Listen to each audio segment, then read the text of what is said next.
देखिए आज की क्लास में हम लोग जो मेल मर्ज है उसका उपयोग करके कैसे रिजल्ट बनाना है ये देखेंगे। तो इसके लिए देखिए ये एक फाइल मैंने बनाई है माइक्रोसॉफ्ट वर्ड में। ये एक फाइल आपको मैं दिखा रहा हूँ कि कैसे हमको बनाना है। ये मैंने रिजल्ट नाम से ये फाइल मैंने बनाई है और इस फाइल में कैसे मैं एक्सेल की शीट का उपयोग करके उसमें डेटा फिल करके और उसके बाद एक्सेल की शीट में जो डेटा फिल रहेगा स्टूडेंट्स का डेटा, स्कूल का सारा रिजल्ट का डेटा, उसको कैसे मेल मर्ज के माध्यम से उपयोग करके मैं माइक्रोसॉफ्ट वर्ड में जब ये फॉर्मेट पूरा मैं बना लूँगा और बनाने के बाद कैसे मैं इसमें ऐड करूँगा, मर्ज करूँगा, ये सब मैं आपको दिखाऊँगा। तो सबसे पहले मैं एक्सेल में जाता हूं और वहां मैं एक डेटा फिट कर लेता हूं। उसके बाद वर्ड में एक ये फॉर्मेट ऐसा बना लूंगा और मेल मर्ज के माध्यम से कैसे मैं इसको ऐड करूंगा और रिजल्ट कैसे तैयार करूंगा एक बार में ही, कितनी जल्दी से मैं इस काम को करता हूं, मैं आपको दिखाता हूं। तो चलिए शुरू करते हैं, माइक्रोसॉफ्ट एक्सेल में चलते हैं। सबसे पहले मैं माइक्रोसॉफ्ट एक्सेल स्टार्ट कर लेता हूं और माइक्रोसॉफ्ट एक्सेल स्टार्ट करके स्टूडेंट्स के जो रिजल्ट के डेटा लिस्ट है उनको मैं रेडी कर लेता हूँ। जो उनको मार्क्स मिले हैं उस आधार पे मैं एक डेटा शीट बनाऊंगा जिसमें मैं उनके marks obtain, total marks, percent, division और फोटो वगैरह, ये जो रिजल्ट का डेटा है सब भर के रखूँगा। जैसे कि मान लो अलग अलग सब्जेक्ट के सारे टीचर रहेंगे तो अपना काम करेंगे और वे एक डेटा शीट रहेगी स्कूल की जिसमें वो अपने अपने सब्जेक्ट के सारे स्टूडेंट्स के डेटा को फिट कर देंगे। ठीक है, तो टीचर्स का इतना काम होगा और ये हजारों के संख्या में सारे जो स्टूडेंट्स हैं उनके जो सब्जेक्ट टीचर्स हैं ये अपना काम कर देंगे, उनका डेटा फिट कर देंगे। तो देखो मैंने आपके सुविधा के लिए बना के रखा हुआ है और मैं इसको दिखा रहा हूँ कि ये देखो एक डेटा अपने पास है जिसमें कि रोल नंबर है, नेम है, फादर नेम है, क्लास है, सेक्शन सारे, उसके बाद फिर सारे सब्जेक्ट्स के मार्क्स हैं, English, Hindi, math, science, SST, GS, marks obtained. तो ये कैसे आएगा, तो मैंने सारे सब्जेक्ट के नंबर को सेलेक्ट किया, एक सेल एक्स्ट्रा सेलेक्ट किया और एक्सेल के होम रिबन में ये ऑटो सम होता है, इसको मैंने प्रेस किया तो ये इसका टोटल आ गया। देखो इस सम का फॉर्मूला ऑटोमेटिक लग गया। इसे मैं खींचूंगा, स्क्रॉल करूंगा तो सबका नंबर आ गया। टोटल मार्क्स मैं टाइप कर देता हूँ क्योंकि 6 सब्जेक्ट है, हर सब्जेक्ट में 100 नंबर है तो टोटल 600 नंबर ये हो गया। परसेंट कैसे आया, तो इक्वल टू मार्क्स ऑब्टेन्ड मतलब 416 डिवाइडेड बाय 600, एंटर करूंगा तो ये परसेंट आ गया। अगर ये परसेंट का साइन नहीं आएगा तो यहाँ होम रिबन के अंदर ये परसेंट को प्रेस करेंगे तो ये जो परसेंट का साइन है यहाँ पर शो होने लगेगा इस तरह से। ठीक है, और मैं इसको स्क्रॉल कर देता हूँ, ये परसेंट आ गया। अब ये ग्रेड अपन एक फार्मूला लिख देते हैं, इज इक्वल टू यहाँ पर इफ ग्रेड कैसे प्रिंट होगा उसके लिए फार्मूला लिख देता हूँ। इफ स्टेटमेंट लगाना पड़ेगा और इफ के बाद मैंने ब्रैकेट ओपन किया और ये इस एड्रेस पे कौन सा है, N2 बड़ा या बराबर हुआ 60% के, कॉमा, तो क्या प्रिंट होगा, फर्स्ट। तो ये एक फार्मूला यहाँ पर लग रहा है, आप देखो कैसे लग रहा है। अब बस इसी फार्मूला को मेरे को रिपीट करना है कि ये जो N2 है उसमें बड़ा या बराबर रहे 60% के, तो फर्स्ट प्रिंट हो, फिर कॉमा, फिर इफ लगाया मैंने और इसको रिपीट करते हुए मैं फार्मूला को लगाते जा रहा हूँ। ब्रैकेट ओपन किया, N2 बड़ा या बराबर है 45% के, 45% के, तो क्या प्रिंट होगा, सेकंड। या ग्रेड प्रिंट करना है तो AB भी प्रिंट कर देता हूँ, मैं इसमें B प्रिंट कर देता हूँ, कॉमा, यहाँ पर मैं A प्रिंट कर देता हूँ। ऐसे करके भी कर सकता हूँ कि ये A मैं शो कर रहा हूँ, इसको B शो करता हूँ। तो आपको फर्स्ट सेकंड डिवीज़न प्रिंट करना है कि ग्रेड, वो भी आप डिसाइड कर सकते हो कि AB प्रिंट करना है या इफ। फिर मैं यहाँ पर इफ N2 बड़ा या बराबर है 33% के, तो क्या प्रिंट होगा, यहाँ C प्रिंट होगा इन्वर्टेड के अंदर, डबल इन्वर्टेड के अंदर, और नहीं तो क्या प्रिंट होगा, तो वो भी प्रिंट कर दो। इनमें से कोई नहीं रहेगा तो D प्रिंट करेगा।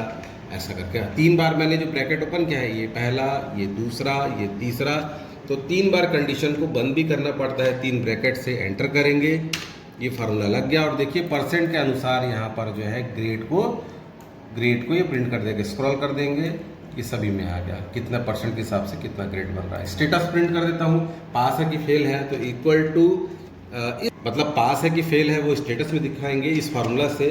तो यहाँ equal to if bracket open किया मैंने n2 परसेंट के हिसाब से लेना है, इसलिए अपन क्या ले रहे हैं n2 ले रहे हैं कि छोटा या बराबर हुआ 32% के, तो क्या प्रिंट होगा, यहाँ डबल इन्वर्टेड के अंदर लिख देते हैं कि ये फेल प्रिंट होगा, नहीं तो क्या प्रिंट होगा, पास प्रिंट होगा।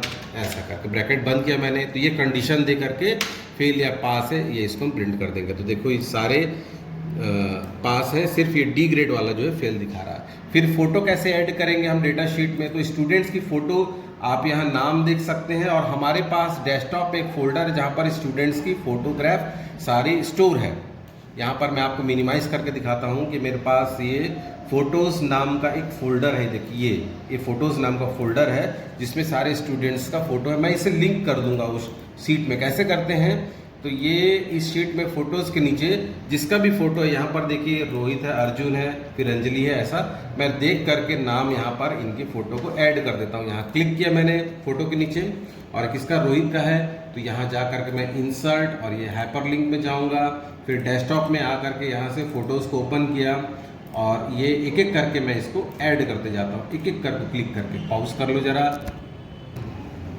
तो ये सारे हमने फ़ोटोज़ के लिंक हमने ऐड कर दिए जो फ़ोटोज़ फोल्डर में था। उसके बाद करना क्या है, जो सिंगल स्लैश है ना, इसको लिंक को परफेक्ट करने के लिए एक अपने को काम करना होगा कि हम होम रिबन में जाएंगे और यहाँ फाइंड रिप्लेस में जा करके रिप्लेस में जाके जो सिंगल स्लैश यहाँ लगा ना, इसको डबल स्लैश में कन्वर्ट करेंगे। मतलब यहाँ सिंगल स्लैश फाइंड करना है और उसको कन्वर्ट किससे करना है, डबल स्लैश से कन्वर्ट करना है। सेम इसी टाइप का स्लैश दो प्रकार का होता है, एक ऐसा भी होता है, तो ये नहीं लिखेंगे अपन, ये वाला ही रहेगा स्लैश, ठीक है। तो ये डबल स्लैश, इसको फाइंड करके या फाइंड ऑल करके रिप्लेस ऑल कर देंगे हम लोग, तो ये सारे स्लैश जो है कन्वर्ट हो जाएंगे इस तरीके से डबल स्लैश में। तो ये फाइंड करके रिप्लेस या फाइंड ऑल करके रिप्लेस ऑल कर देंगे तो एक बार में हो जाएगा, ठीक है।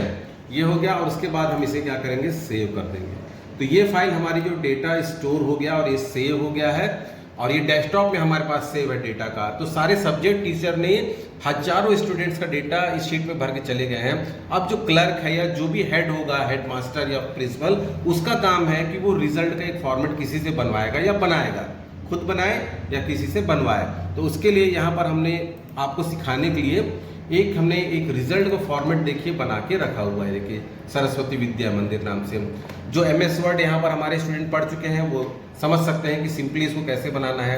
ये वर्ड आर्ट से बनाया हमने, बड़ा सा विद्या मंदिर जो हमने लिखा है ऐसे। फिर सिंपल टेक्स्ट टाइप किया, फिर ये हमने इसको टेक्स्ट बॉक्स से बना दिया। देखिए ये टेक्स्ट बॉक्स होता है, ड्रॉ टेक्स्ट बॉक्स, उससे हमने यहाँ पर ड्रॉ कर दिया है, देखिए, ठीक है। तो आप लोग ये सारी चीज़ें जानते हैं। मेरा काम है जो टॉपिक है मेल मर्ज के माध्यम से रिजल्ट को बनाना, वो मैं कैसे बनाना है वो बता रहा हूँ। तो एक फाइल जो एक्सेल की उसमें डेटा है, और MS वर्ड की एक फाइल जिसमें रिजल्ट का फॉर्मेट मैंने बना के रखा है। देखो ये मैंने टेबल से बना के रखा है, जो हमारे पास ये टेबल होता है। इंसर्ट से आप लोग सीख चुके हैं टेबल कैसे बनाते हैं, तो उससे मैंने टेबल बनाया है, ये भी टेबल बनाया है। और जहाँ पर जो मेरे को ऐड करना है फील्ड, वो मैंने ब्लैंक कर दिया है। तो इस तरीके से ये मैंने एक बना दिया है, आपको पहले भी मैंने दिखा दिया। इस तरह से बना लिया मैंने, एक फॉर्मेट बना करके रख लिया। अब देखिए मैं यहाँ जाऊँगा मेलिंग्स के अंदर। मेन काम अब यहाँ शुरू हो रहा है कि हम जो डेटा है उसको यहाँ कैसे लिंक करेंगे कि एक रिजल्ट का हमारा फॉर्मेट है, तो वो उसमें हम कैसे फील्ड को ऐड कर दें मेल मर्ज के माध्यम से कि सारे अलग अलग स्टूडेंट्स का सारा अलग अलग जो रिजल्ट बन जाए। देखिए ये फाइल का नाम क्या है, अभी देख लीजिए, रिजल्ट नाम की फाइल है। अगर हम ऊपर देखें तो ये रिजल्ट नाम की फाइल है। इस फाइल में हमने जो फॉर्मेट बना के रखा है सुंदर सा रिजल्ट का, इसमें एक एक चीज़ हम कैसे ऐड करेंगे। तो यहाँ मेलिंग्स के अंदर जाएंगे तो हमको ये रिबन मिलेगा। उसमें पहला चीज़ है सेलेक्ट रिसिपिएंट्स, मतलब वो लोगों के नाम कहाँ है। तो यूज एग्जिस्टिंग लिस्ट, जो बनी हुई लिस्ट है, इसको क्लिक करेंगे और यहाँ पर हम बताएंगे कि कहाँ पर है वो डेटा। तो डेस्कटॉप में हमने स्टूडेंट फाइल नाम से इसे सेव करके रखा हुआ है। हम जो एक्सेल की जो फाइल बनाए थे, हमने जो एक्सेल की जो फाइल बनाई थी जिसमें स्टूडेंट्स का सारा डेटा था, उसको हमने सेव कर लिया था। किस नाम से, स्टूडेंट फाइल नाम से इसे हमने सेव कर दिया था, देखिए, ठीक है। तो हम इसी को वहाँ पर MS वर्ड में जाकर जब यहाँ आएंगे ना, तो मेलिंग्स में जाके सेलेक्ट रिसिपिएंट में यूज एग्जिस्टिंग करके डेस्कटॉप में जा करके उस स्टूडेंट्स फाइल्स को क्या करेंगे, सेलेक्ट करेंगे, स्टूडेंट फाइल को ओपन करेंगे। और उसमें कौन से शीट में था, तो शीट नंबर 1 में था, ठीक है। 3 शीट थी नीचे में, तो शीट नंबर 1 में हमने इसको सेलेक्ट कर लिया, ओके कर दिया। और उसके बाद देखेंगे आप यहाँ कर्सर रखा मैंने और इंसर्ट मर्ज फील्ड इस ऑप्शन में जाएंगे और ये एरो में जाएंगे और यहाँ वो सारा फील्ड आ गया, मतलब वो सारा शीर्षक आ चुका है। इसको हम क्या करेंगे, रोल नंबर की जगह में, सॉरी नेम के जगह में हम क्या करेंगे, ये नेम को ऐड कर दिए तो वो फील्ड आ जाएगा, मतलब वो शीर्षक आ जाएगा जो वहाँ टाइटल था कॉलम में, एक फादर नेम आ जाएगा। फिर यहाँ क्लिक किया मैंने, फिर मैं यहाँ पर क्लास को ऐड कर दूंगा, फिर यहाँ क्लिक किया, वो फील्ड सारे दिख रहे हैं। फिर मैं सेक्शन, ये सारे मैं ऐड करते जा रहा हूँ। फिर ये रोल नंबर ये ऐड कर दिया। यहाँ जो है मार्क्स ऑब्टेंड, यहाँ क्लिक किया मैंने तो मार्क्स ऑब्टेंड, यहाँ क्लिक करके मैं एक एक मार्क्स का जो है, जैसे पहले इंग्लिश है, फिर कौन सा सब्जेक्ट है तो ये फिर कौन सा सब्जेक्ट है तो हिंदी है, फिर मैथ्स है, फिर पॉज कर लो। तो देखिए सारे सब्जेक्ट का फील्ड मैंने ऐड कर दिया, ठीक है। यहाँ पर उसका नंबर आएगा और नीचे पे क्लिक करके मैं यहाँ पर मार्क्स ऑब्टेंड कर देता हूँ तो ये टोटल मार्क्स आ जाएगा। यहाँ पर मार्क्स ऑब्टेंड कर दिया, फिर इस जगह पे क्लिक करके मैंने ये परसेंटेज पे क्लिक कर दिया तो परसेंट का साइन आ जाएगा। फिर इस जगह पे क्लिक करके मैंने ग्रेड पे क्लिक कर दिया तो ये ग्रेड आ जाएगा। और स्टेटस पे क्लिक करके मैंने ये स्टेटस पे क्लिक कर दिया तो ये स्टेटस आ जाएगा। तो ये आ गया, सब कुछ आ गया यहाँ पर, ठीक है। और उसके बाद फोटोज में जाकर यहाँ क्लिक करता हूँ मैं और फोटोज में आकर के मैं कर्सर रखा और यहाँ कंट्रोल के साथ F9 करूंगा। पहले मैं कर्सर यहाँ रखा, कंट्रोल के साथ F9, ये जो की होता है कीबोर्ड में F9 प्रेस करूंगा तो इस तरीके से दिखेगा कर्ली ब्रेस। और उसके अंदर मैं लिखूंगा इंक्लूड पिक्चर और उसके बाद ये इन्वर्टेड के बाद मैं इसको लिंक कर दूंगा। ये जो फोटोज था तो ये था मेलिंग्स के अंदर और यहाँ से मैं फोटोज को क्लिक कर दिया, ठीक है। ऐसा क्लिक करने पर अभी ये गायब हो जाएगा लेकिन वहाँ पर ये आएगा, देखिए कैसे आएगा। अब मैं यहाँ पर जो है इसको ये बटन दबाता हूँ फाइनली फिनिश एंड मर्ज में और एडिट इंडिविजुअल करके मैं क्लिक करता हूँ। और एडिट इंडिविजुअल मतलब एक अलग फाइल, ये तो कौन सी फाइल है, रिजल्ट फाइल है, तो एक अलग फाइल बनेगी, एक अलग फाइल बनेगी। एडिट इंडिविजुअल करने से कौन से ऑप्शन से, फिनिश एंड मर्ज में जाके बाद एडिट इंडिविजुअल करेंगे, ऑल करेंगे तो ये सारा डेटा ऐड हो गया है। फोटोज को शो करने के लिए आपको एक बार यहाँ क्लिक करके F9 दबाना पड़ेगा तो ये फोटोज यहाँ शो होने लगेंगे। यहाँ F9 प्रेस करके ऐसा बस अपने को एक बार F9 प्रेस करना पड़ेगा तो सारे स्टूडेंट्स के फोटोज भी यहाँ शो होने लगेंगे और उसके बाद हम इनको प्रिंट कर सकते हैं।